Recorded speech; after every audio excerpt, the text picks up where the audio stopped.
ఆంధ్రప్రదేశ్ రాష్ట్రాన్ని హోల్సేల్గా అమ్మకానికి పెట్టినటువంటి చంద్రబాబు నాయుడు గారు. ఎస్, మీరు వింటున్నది నిజమే. ఆంధ్రప్రదేశ్ రాష్ట్రంలో అత్యంత విలువైనటువంటి భూములు, ఎకరం 50 కోట్ల నుంచి దాదాపుగా 150 కోట్ల రూపాయలు విలువ చేసేటటువంటి అత్యంత ఖరీదైనటువంటి భూముల్ని రియల్ ఎస్టేట్ వ్యాపారులకి, అదేవిధంగా షాపింగ్ మాల్స్ కట్టుకోవటానికి చంద్రబాబు నాయుడు గారు తన బినామీలకి అతి తక్కువ ధరకి దోచిపెడతా ఉన్నాడనేది ప్రభుత్వం ఇస్తున్నటువంటి వరుస జీవోలతో అర్థమవుతా ఉంది.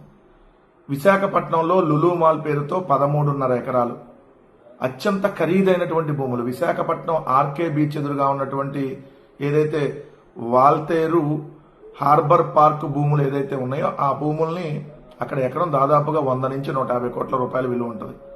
అంటే దాదాపు అవి 2,000 కోట్ల రూపాయలకు పైగా విలువైనటువంటి భూముల్ని కేవలం సంవత్సరానికి 4.5 కోట్ల రూపాయల అద్దెకి మాత్రమే చెల్లించేటట్టుగా 99 సంవత్సరాల పాటు లీజుకి ఇవ్వటం.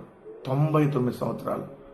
దాంతో పాటుగా 170 కోట్ల రూపాయల విలువైనటువంటి ఏదైతే 170 కోట్ల రూపాయల ఖరీదు చేసేటటువంటి జీఎస్టీ వసూళ్లు కానీ, పన్నుల రాయితీలు కానీ మినహాయింపు ఇవ్వటం. అంటే 170 కోట్ల రూపాయలు ప్రభుత్వానికి వచ్చేవి పోతాయి, ఏదైతే లులు మాల్కి లాభం చేకూరుతుంది.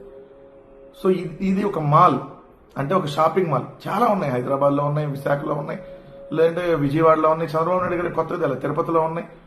కానీ అలాంటి ఒక ప్రైవేటు మాల్ కోసం ఈ విధంగా ప్రభుత్వ భూమిని దారాదత్తం చేయటం. కేవలం 4.5 కోట్లు అంట 2 సంవత్సరానికి.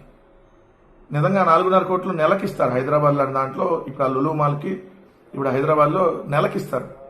ఇది వాళ్ళు ప్రైవేటు దాంట్లో నిర్వహించుకుంటా ఉన్నారు. అది ఇక్కడ హైదరాబాద్ కుకట్పల్లి జేఎన్టీయూ దాటిన తర్వాత ఉంటుంది, జేఎన్టీయూ టు హైటెక్ సిటీ రూట్లో. సో మరి చంద్రబాబు నాయుడు గారు మాత్రం ఇక్కడ ఉచితంగా దారాదత్తం చేసేటటువంటి పరిస్థితి. అలానే విజయవాడలో చూస్తే దాదాపుగా 4.5 ఎకరాల భూమి, అది కూడా ఏదైతే పాత బస్టాండ్ అంటారు విజయవాడ, ఆ భూమిని కూడా ఇప్పుడు కారు చౌకగా చంద్రబాబు నాయుడు గారు లులు మాల్కి కట్టబెట్టాడు. అక్కడ వాళ్ళు ఒక 120 కోట్ల రూపాయలు పెట్టుబడి పెడతారంట. 120 కోట్ల రూపాయలు పెట్టుబడి పెట్టేదానికి ఒక 500 కోట్ల రూపాయల విలువైనటువంటి ల్యాండ్ని వాళ్ళకి దారాదత్తం చేయటం. సో ఏమొస్తుందంటే ఇవి షాపింగ్ మాల్ వస్తుంది. మనం వేసుకున్న బట్టలు, చేతి పెట్టుకునే వాచీలు, లిప్స్టిక్లు, ఇట్లాంటి షాపులు వస్తాయి.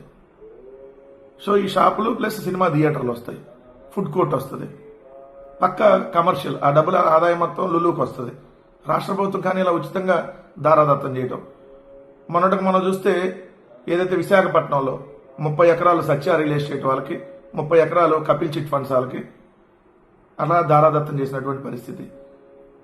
అది మరీ దారుణం. అక్కడ ఎకరం 100 కోట్లు ఉంటే 1.5 కోట్లు అమ్మేశారు డైరెక్ట్గా.